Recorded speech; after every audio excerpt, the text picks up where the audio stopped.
मित्रों नमस्कार। मित्रों, आजकल आप समाज में कहीं पर, चौराहे पर, ऑफिस में, कहीं पर भी आप जाते हैं तो आप अक्सर लोग के मुंह से आपको ये सुनने में आता है कि क्या योगी जी भविष्य के प्रधानमंत्री हैं। आपने बहुत सारे अखबारों में भी पढ़ा होगा कि विदेशी मीडिया भी योगी जी के बारे में बहुत सारे आकलन कर रही है कि शायद 2024 के चुनाव के बाद योगी जी भारत देश के प्रधानमंत्री बनने वाले हैं। आपके मन में भी यही कयास आते हैं कि क्या भाजपा का ही प्रधानमंत्री बनेगा, कि हो सकता है किसी दूसरी पार्टी का कोई प्रधानमंत्री बन जाएगा। इस तरह के बहुत सारे सवाल उठते हैं। मित्रों, आप ये जान लो कि जो ग्रह गोचर की स्थिति होती है वो समय से अधिक बलवान होती है। कहने का तात्पर्य ये है कि हम जो सोचते हैं कभी कभी ऐसा नहीं भी होता है, या जो हम नहीं सोचते हैं वो अक्सर हमारे साथ घट जाता है। तात्पर्य ये है कि समय बहुत बलवान होता है। जो ग्रह दशाएं होती हैं किसी व्यक्ति की, वो बहुत ज़्यादा प्रभावी होती हैं। जो हमारे कुंडली के शिक्षक हैं या कुंडली को विद्यार्थी हैं, उन लोगों के लिए मैं आज इसी संबंध में एक वीडियो बनाने जा रहा हूं, जिसमें कि टॉपिक ये है कि योगी आदित्यनाथ जी क्या भारत के प्रधानमंत्री बनेंगे अथवा नहीं बनेंगे। तो हम लोग पहले योगी जी का थोड़ा सा परिचय जान लेते हैं, क्योंकि ग्रह दशा के अकॉर्डिंग बताने के लिए ये बहुत जरूरी कदम है। मित्रों, योगी आदित्यनाथ जी का जो जन्म था वो 5 जून 1972 को 10:54 पर प्रातः गढ़वाल जिले में, जो कि उत्तराखंड में था, वहां पर हुआ था। इसके बाद योगी जी ने अपनी जो भी प्रारंभिक शिक्षा होती है वो शिक्षा वहां से ग्रहण किया, गढ़वाल से ही शायद, और लगभग 1992-93 तक उन्होंने पूरी पढ़ाई करी।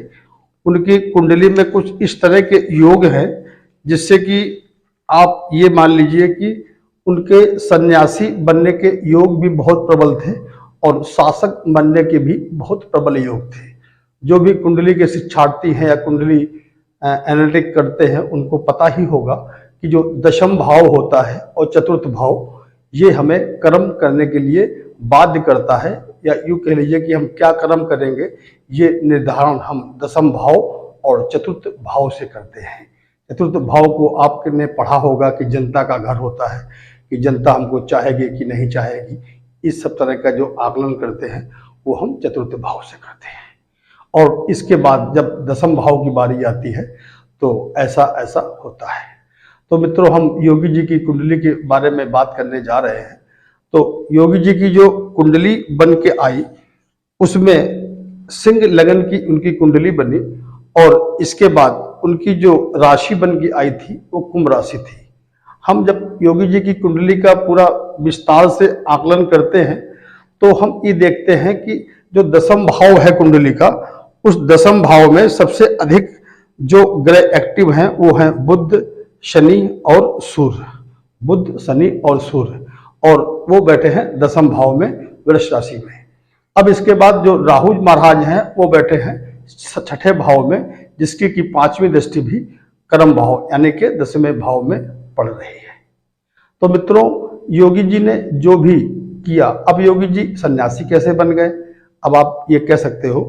तो योगी जी की जो सन्यासी बनने का भी जो टेंस था वो मंगल और शुक्र की वजह से बने भी। और जो शनि जब किसी का भी वृष राशि में होता है अथवा धनु राशि में होता है तो अक्सर हमने ऐसा देखा है कि ऐसे लोग वैराग्य जीवन जीना ज़्यादा पसंद करते हैं। इवन बहुत सी लोगों की हमने कुंडलियों में ये भी देखा कि वो शादीशुदा भी हैं, इसके बाद भी वो वैराग्य सा जीवन घर में व्यतीत करते हैं। तो मित्रों, यह भी एक फार्मूला है, लेकिन ये नहीं है कि इसके अलावा और कोई फार्मूले नहीं होते। तो हम लोग योगी जी के बारे में आज बात कर रहे हैं। अब योगी जी की जो कुंडली बन के आई, तो अब आप समझिए कि 5 जून 1972 को 10:54 पर प्रातःकाल गढ़वाल में योगी जी का जन्म हुआ।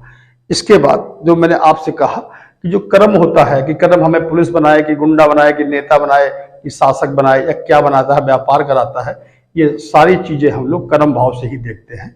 अब योगी जी की कुंडली जब हम देखते हैं, जब इनकी दशाओं पर विचार करते हैं, तो दशाओं में ये देखने को आता है कि अब आप समझिएगा, शनि, बुध और केतु, ये तीनों बहुत ज्यादा इनकी जीवन में महत्वपूर्ण रहे हैं। और यूं कह लीजिए कि शनि की जो महादशा भी थी वो इनके बाल्या अवस्था में भी प्रारंभ हो गई थी। अब हम शनि की अगर बात करते हैं तो शनि महाराज इनके जीवन में 24/11/81 से चालू हो गए, और 24/11/81 से चालू हो गए। अब इसके बाद जहां शनि महाराज की कुंडली में शनि में चंद्रमा खत्म हुआ, ये खत्म हुआ है 27/5/94 को, और इसके बाद शनि में मंगल देवता आ गए। अब शनि से मंगल देवता अपने द्वितीय भाव में बैठे हैं। तो जहां ये आए, तो जिस बैराग की हम बात कर रहे थे, तो 1994 में योगी जी सन्यासी बन गए, अवैधनाथ महाराज से दीक्षा ली, और गोरखपुर में आपको पता ही होगा, इतनी बताने की आवश्यकता नहीं है, और योगी जी हमारे सन्यासी हो गए। इसके बाद देखिए, जहां शनि में राहु खत्म हुआ, शनि में मंगल खत्म हुआ, और शनि में जो मंगल था वो खत्म हुआ आपका 27/5,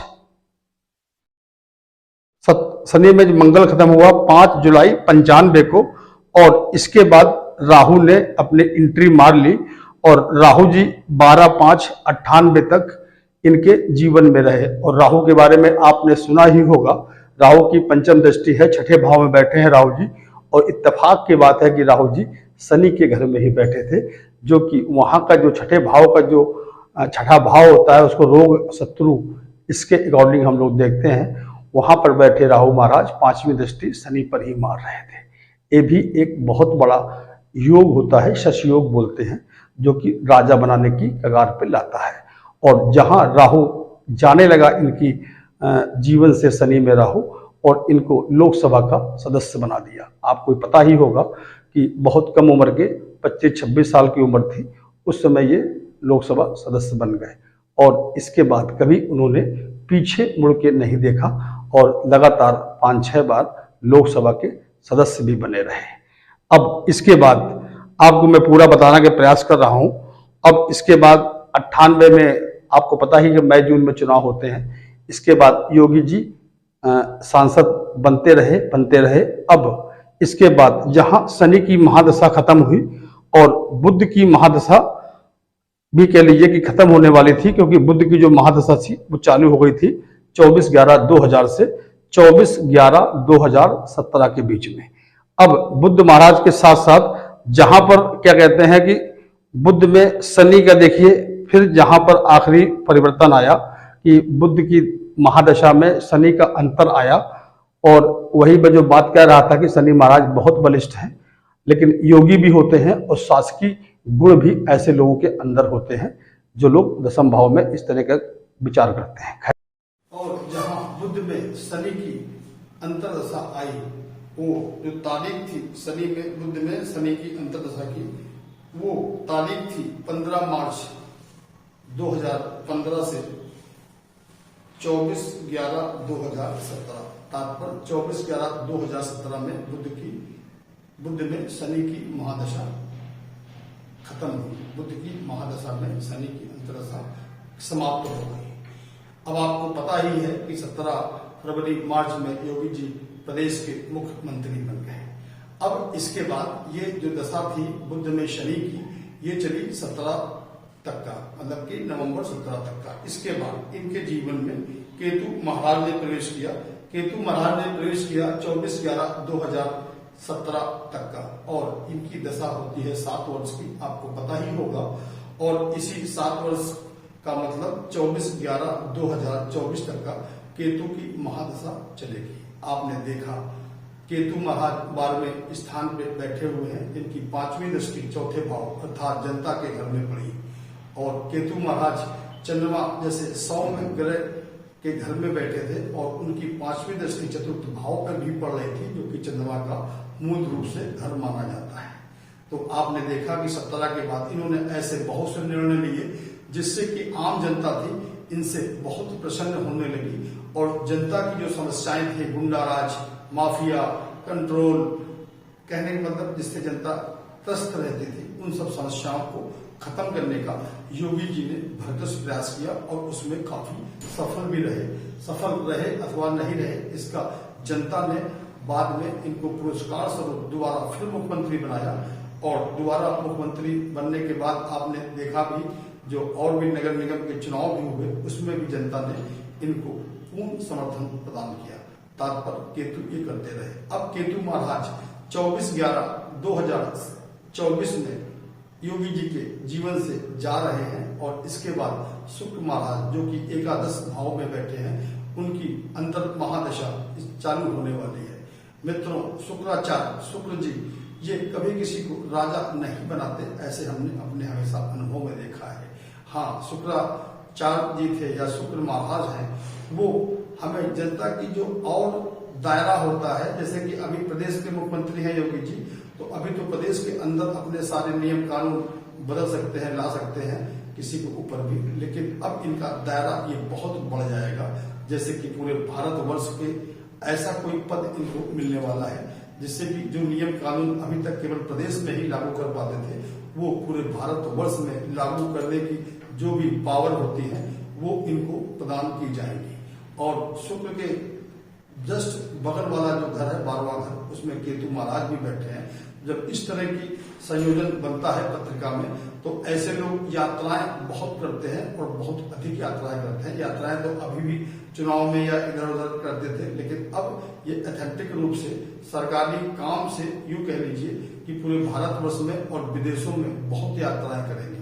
शायद कुछ विद्वानों ने यही देखकर उनसे कह दिया होगा कि योगी जी प्रधानमंत्री पद के दावेदार हैं। मित्रों, अभी जब तक शुक्र में शुक्र चलेगा तब तक किसी भी तरह से ऐसी कोई संभावना नहीं है कि आदरणीय योगी जी भारत देश के प्रधानमंत्री बनने जा रहे हैं। हाँ, इनको अधिकार बहुत बड़ा मिल जाएगा। ये हो सकता है कि देश का कोई बहुत बड़ा पद इनको मिल जाए जो कि प्रधानमंत्री से थोड़ा छोटा ही हो, लेकिन अधिकार इनके पास बहुत से बढ़ जाएंगे, जिससे कि जो भी इन्होंने यूपी में जिस ढंग से अपने कानून व्यवस्था का पालन करवाया है, उसी प्रकार पूरे देश में ये कानून व्यवस्था का पालन करवाएं आम जनता से, जो कि सही भी होगा और जो सामाजिक लोग हैं उनको तो ठीक रहेगा, लेकिन जो असामाजिक हैं वो लोग इनसे बहुत दूर दूर भागने लगेंगे। और यही जो इनका पद है ये इनको विदेशों में भी बुलवाएगा और वहां भी सपोर्ट करेगा। तो मित्रों, हमारे हिसाब से 2027 तक ऐसे कोई योग नहीं बन रहे हैं जिसमें कि योगी जी प्रधानमंत्री बनने जा रहे हैं। हाँ, 24 नवंबर 24 के आसपास कोई ऐसा पद इनको मिलेगा, इसकी वजह से इनको मुख्यमंत्री का पद त्यागना पड़ेगा और इसके बाद ये समाज में जो अभी तक करते आए हैं इसका दायरा बहुत बढ़ जाएगा और किसी बड़े पद पर आसीन होंगे। मित्रों, हमारे चैनल को सब्सक्राइब करें, शेयर करें। नमस्कार।